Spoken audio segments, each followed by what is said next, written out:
말씀은 베드로전서 제3장을 보게 되겠는데요.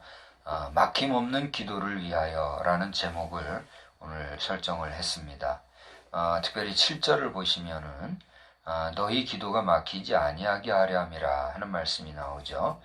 이것은 남편들을 향하여서 주신 교훈의 말씀 가운데 있는 그런 부분인데, 오늘 전반적으로 3장의 전체 내용을 따라서 이와 같이 막힘없는 기도를 위하여 라는 제목을 삼게 되었습니다.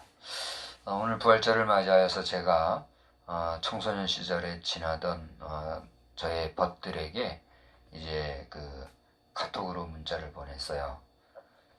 우리 부활절을 맞아서 하나님께서 큰 은혜로 함께 해주시기를 바랍니다 하고 이렇게 문자를 보냈더니 아멘 하고 화답을 보내준 분도 있고, 또 단순히 그냥 보고 있는 분도 있고 그러한데, 그 시절 우리는 참 기도를 많이 했던 것 같아요.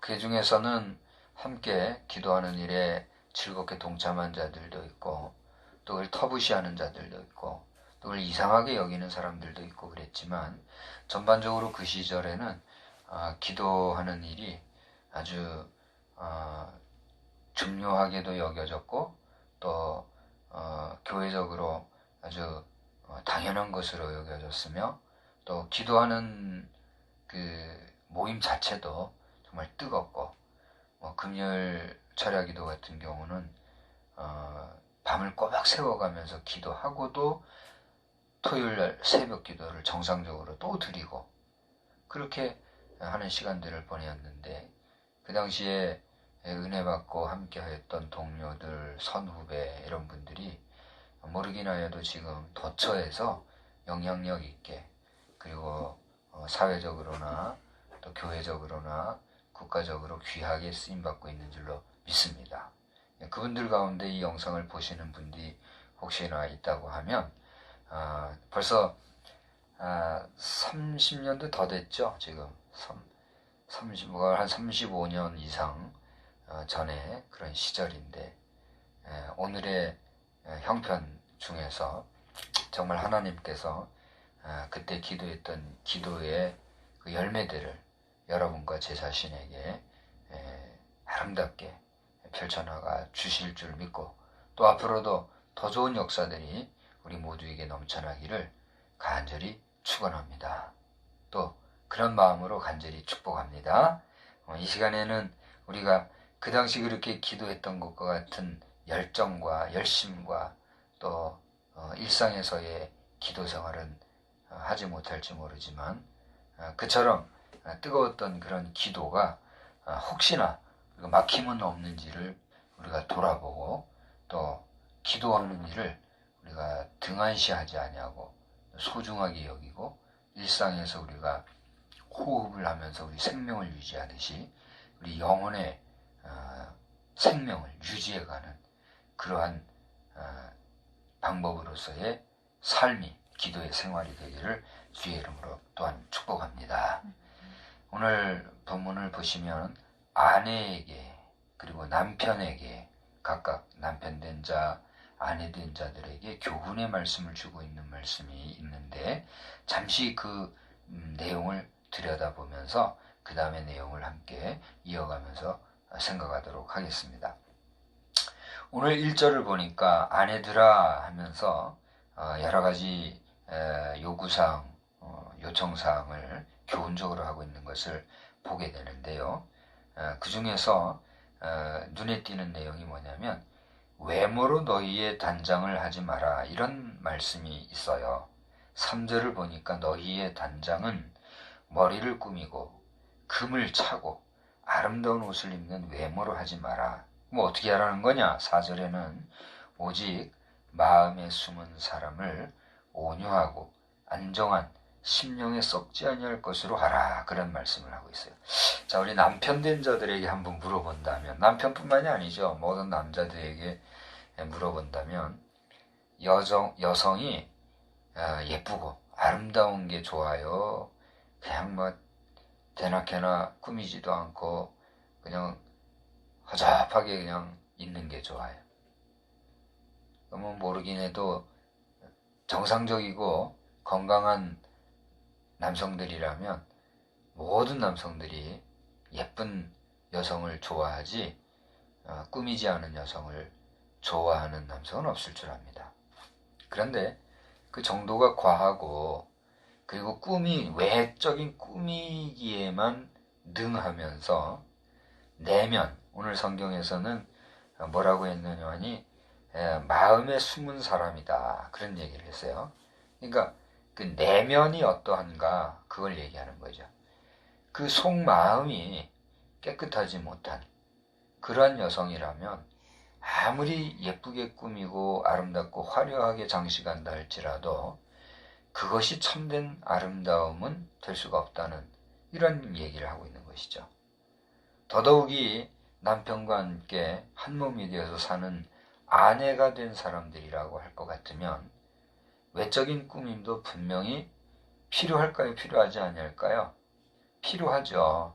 항상 깨끗하게, 청결하게, 순결하게, 곱게, 아름답게 꾸미는 것은 모든 남편들은 다 좋아할 바인 줄 압니다. 그러나 그 중심, 내면, 마음, 심리가 깨끗하지 못하고 또 추하고 또 이기적이고 탐욕적이고 욕심이 많다면 그것은 남편은 물론 모든 사람들에게 있어서 덕이 되지 못한다는 것이죠.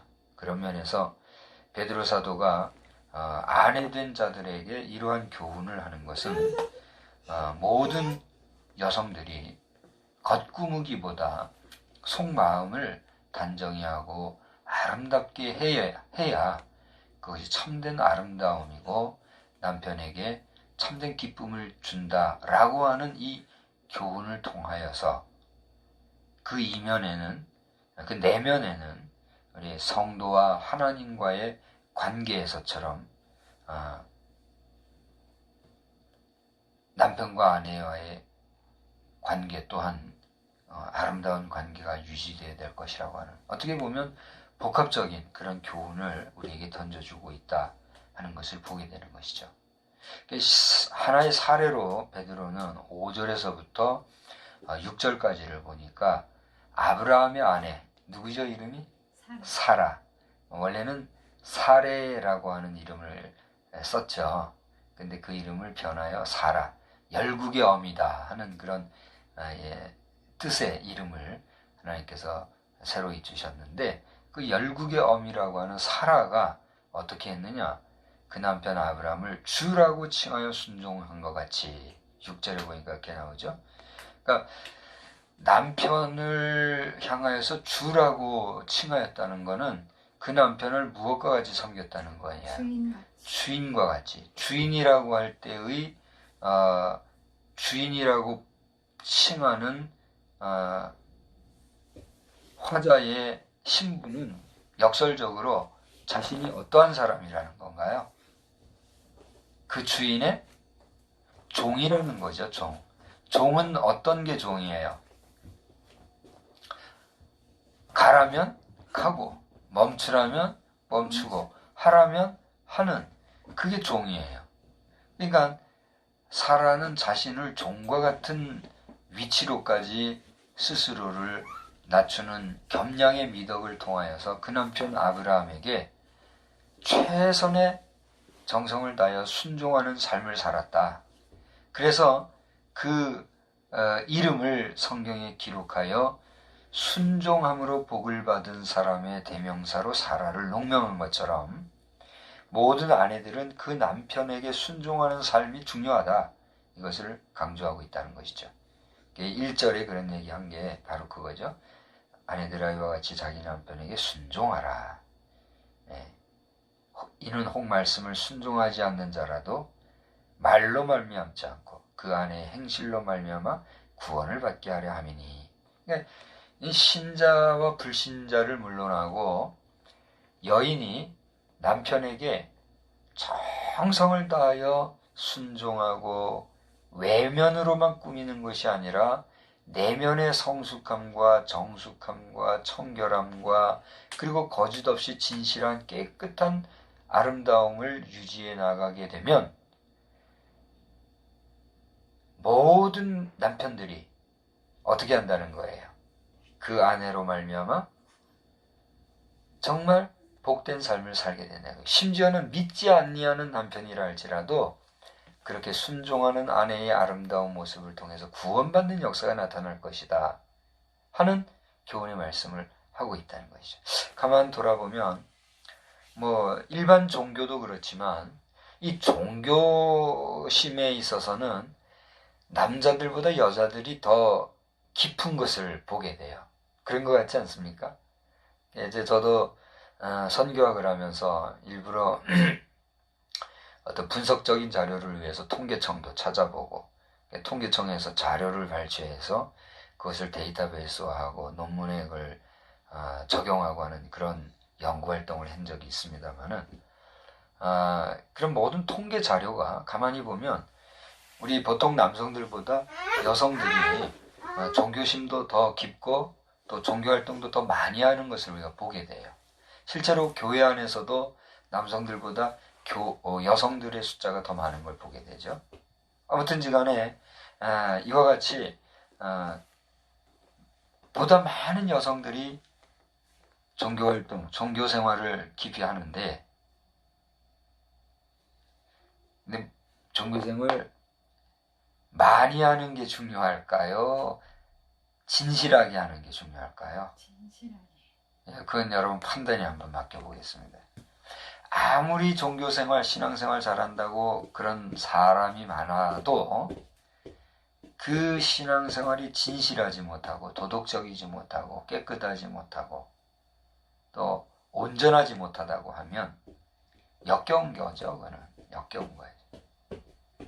그렇다고 이 말씀을 접하는 우리 여성들이, 특별히 여성 우리 성도들이 저 사람이 무슨 우리 여성들 비하하는 발언하나 혹시라도 그런 마음이 생겼다면 그 회개해야 합니다.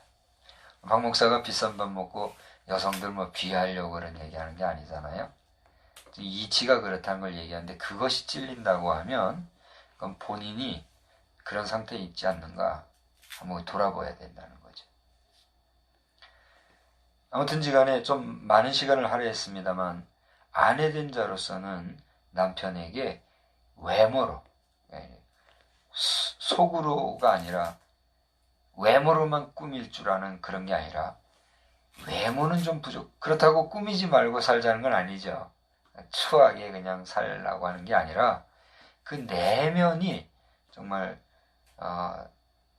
스스로가 보아도 양심의 꺼림이 없고 누가 보아도 정말 진실하고 저 사람은 믿을 만하다고 하는 그런 내적 고결함, 성결함이 있을 때에 비로소 하나님 앞에서나 사람 앞에서나 칭찬받고 인정받고 또 값진 삶을 살게 될 것이다 하는 사실을 믿고 우리 묻 여성 성도된 분들 또 아직 믿지는 아니하지만 하나님 앞에서 복된 삶을 살기를 원하는 모든 여성들은 내면을 거룩하게 하는 복된 삶으로 충만하시기를 우리 주님의 이름으로 간절히 축복합니다. 아멘. 그때에 기도의 문이 막히지 않을 것이에요.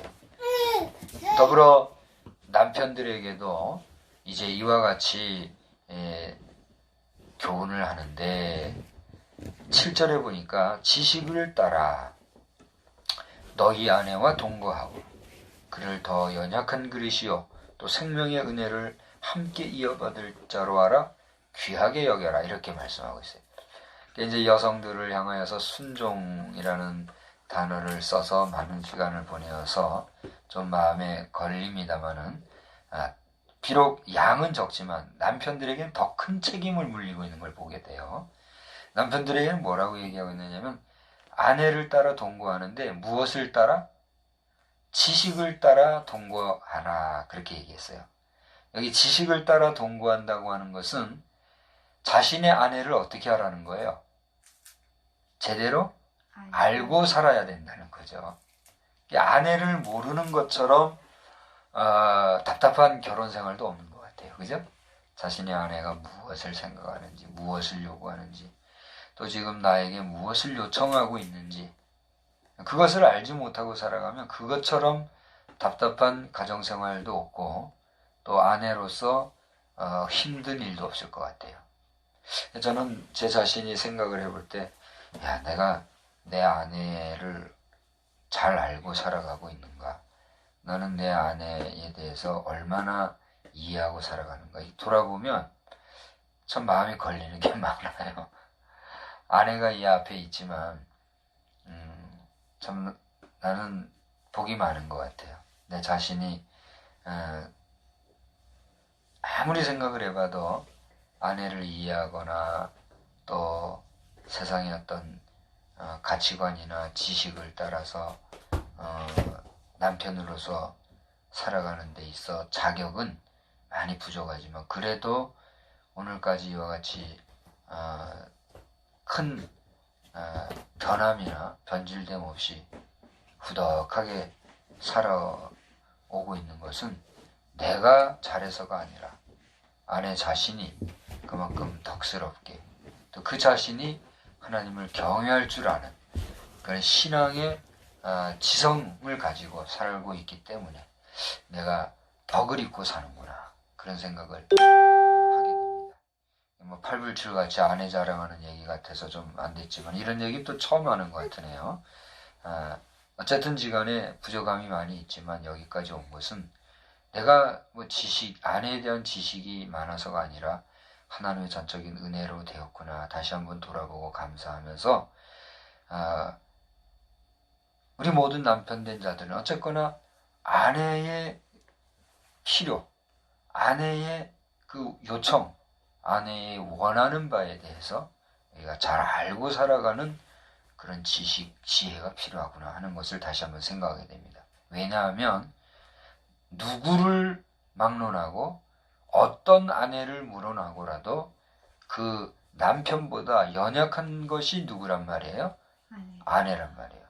돌아보면 경제적으로나 사회성으로 보나 지식으로 보나 뭐 대인관계로나 모든 부분에서 남편보다 아내가 더 좋은 경우가 있을 수 있어요, 없어요? 있을 수 있어요. 요즘에는요, 가만히 돌아보면 여성들이 남성보다 더 월등하게 생활을 잘하는 경우도 많이 있는 것 같아요. 뭐 여담이지만 어떤 경우는 그래서 아내가 남편을 구박하고 때리기도 하는 그런 일도 있다고 하는데 뭐 그건 제가 직접 보지 않아서 잘 모르지만 그런 정도로 여성의 권리가 많이 신장된 것을 우리가 보고 있어요. 근데 중요한 거는 그런 어떤 세상의 세풍을 말하자고 하는 것이 아니라 아무리 여성이 능력이 있고 남편에 비해서 사회적으로나 인간적으로 앞서 보이는 것 같아도 창조 질서나 이런 모든 인생사의 순리적인 면에 있어서의 여성은 남성보다 어떠하다는 거예요? 약하다는 거예요. 신체적인 힘으로도 그렇고 또 생각의 폭도 그래요. 우리 여성들이 이 얘기를 들으면 어떨지 모르지만 모든 생각의 폭이 뭐 사람에 따라 틀리지만 여성들에 비해서 남성들의 그 생각의 폭이 넓어요. 그건 제가 남성이라서 그런 게 아니라 남성들은 그만큼 사회적인 그 행동 반경이 넓고 또 이 모든 관계성에 있어서 생각해야 할 바들이 더 많기 때문에 여성들에 비해서 폭이 넓어요. 그런 것 같지 않아요? 사람에 따라 틀리다 그랬어요. 근데 그것이 기분 나쁠지 모르지만 하나님의 창조의 질서인 것 같아요. 그러나 남성들이 그런 하나님의 질서와 남성들에게 부여해 주신 지혜를 만홀히 여기고 가볍게 여기고 욕심에 이끌려서 오늘날 동성애자들 말이죠. 동성애자들이 여성보다 남성들이 더 많다고 그러죠. 남성들이 그만큼 잘못 살고 있는 데이터적인 잘못을 우리가 보고 있는 거예요. 그렇게 탐욕과 정욕과 죄악에 물들어 살다 보면 여성보다 나을 바가 있을까요? 없을까요? 없어지는 거죠. 그게 어떻게 보면 진화의 논리라고 볼 수가 있는 거죠. 아무리 하등 생물이라도 계속적으로 좋은 환경에서 배양하고 양육하고 또 할 수 있다면 교육을 통해서 트레이닝을 하고 하면 점점 더 진화하는 걸 우리가 볼 수가 있는 거죠. 그죠?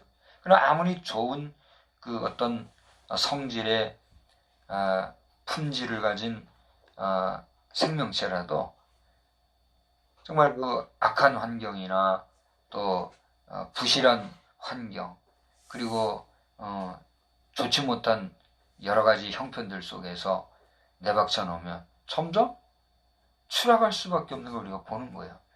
그건 우리가 일반 지식사회에서도 깨달을 수 있는 거 아니겠습니까? 그러니까 하나님께서 주신 우리 남성의 더 큰 영향력이 여성보다 덜할 수도 있는 것은 그만큼 하나님을 경외하지 못하고 살면 그렇게 되는 거예요. 아까 종교생활이라는 표현으로 얘기를 했습니다만 교회 안에서 신앙생활하는 경우도 보면 남성들보다 여성들이 월등히 많다고 그랬는데 아무래도 많다 보면 그 가운데서도 신앙 좋은 분들이 더 많을 수 있잖아요. 그죠? 그러니까 교회가 왕성해질 수 있는 것은 그래도 변함없는 여성들이 교회 안에서 그만큼 꾸준히 교회를 지켜주기 때문이고 또 그렇기 때문에 교회는 흥왕해져 갈 수 있는 건데 그게 무너지면 어떻게 돼요? 교회도 뭐 힘이 없어지게 되는 걸 보게 되는 거죠. 그래서 어쨌건 간에 더 연약한 그릇에 해당하는 여성들에 대하여 아내들에 대해서 남편들이 어떻게 해야 된다는 겁니까? 그 아내들을 대할 때 지식을 따라 아내와 동거하고 더 연약한 존재라는 것을 알아서 더더군다나 자신의 그 아내는 자신의 생명의 은혜를 함께 이어받을 자로 알아라. 이게 무슨 얘기일까요? 자, 아담을 하나님께서 직접 창조하셨잖아요. 아담은 하나님이 직접 만들었다 그랬잖아요. 근데 그 만든 아담의 옆에 갈빗대를 가지고 만든 게 누구예요? 여자랬잖아요. 그러니 사실은 그 아내는 곧 누구예요? 아담 자신인 거죠. 아내의 죽음은 누구의 죽음과 같은 거예요? 자신의 죽음과 같은 거죠. 근데 우리 남편 된 사람들이 아내의 죽음에 대해서 혹은 아내의 죽음에 대해서 남편의 죽음에 대해서 아내들이 어느 정도 그 죽음 앞에서 애곡하는 게 있는지 잘 모르겠어요. 원숭이 실험에서 원숭이 새끼가 죽으면 그 원숭이 어미가 그 심장이 애간장이 끊어질 정도로 슬퍼한다는 그런 실험이 있었다 그러죠. 우리 부부지간에도 그런 애달픔이 있을지 한번 생각해 본 적이 있어요. 많은 얘기를 해서 안 됐습니다만은 남편들과 아내들은 이와 같이 우리가 하나님 앞에서 서로를 이해하고 존중하고 용납하고 받아들이고 그리고 함께 기도하는 생명을 함께하는 그러한 삶을 살아가야 된다. 우리에게 교훈을 주고 있어요. 그렇게 살아가는 그 자들이 비로소 하나님 앞에 무엇을 계속할 수 있다는 거예요? 기도 생활을 계속할 수 있다는 거예요. 오늘 부활절을 맞이하여서 오늘 베드로전서 3장에서 여러 가지 교훈을 많이 받을 수가 있는데 오늘 이 두 말씀만 가지고 잠깐 생각을 해보고 말씀을 마치고자 해요. 아내 된 자들은 남편을 대할 때에 정말 자신의 남편을 주와 같이 자신이 섬기는 주인과 같이 순종하는 그런 자세로 남편을 사랑하고 또 남편 된 자는 자신의 아내를 나의 생명과 같이 여기면서 그 아내가 요구하는 바 기대하는 바를 지식적으로 깨달으면서 도와주고 나보다 연약한 자라고 하는 것을 늘 인지하면서 살아간다면 그 부부는 어떠한 삶을 살게 될까요? 비로소 온전한 한 몸의 삶을 살아가게 되겠죠. 뿐만이 아니라 실은 그렇게 살아갈 때에 그들이 하나님 앞에 기도를 드려도 그 기도가 어떻게 될까요? 경건하고 또 하나님 들으시기에 하나님 받으시기에 합당하지요. 합당하게 되겠지요.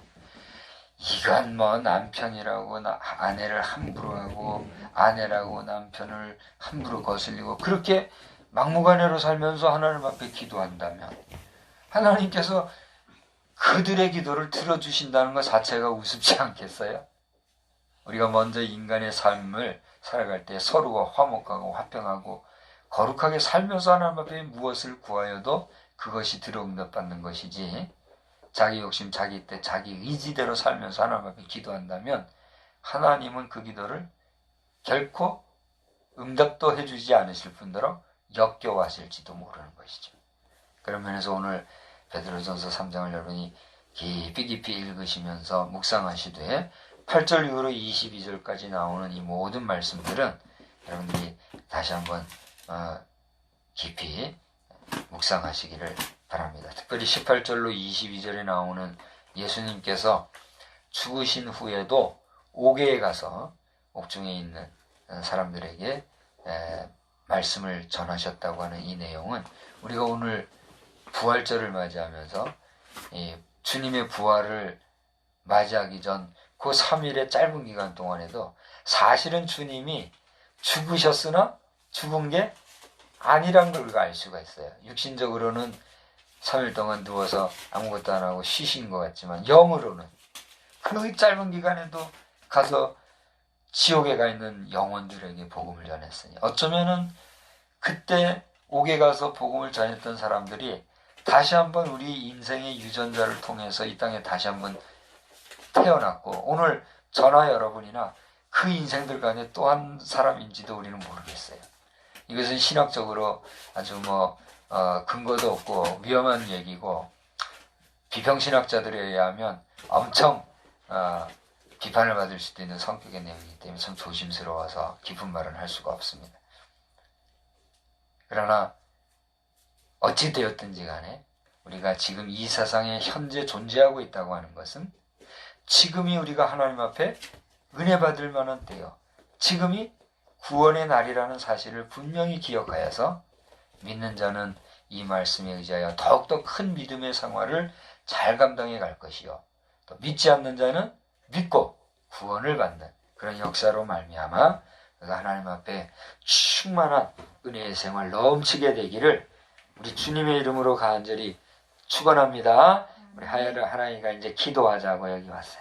다 같이 기도하고 말씀을 마치겠습니다.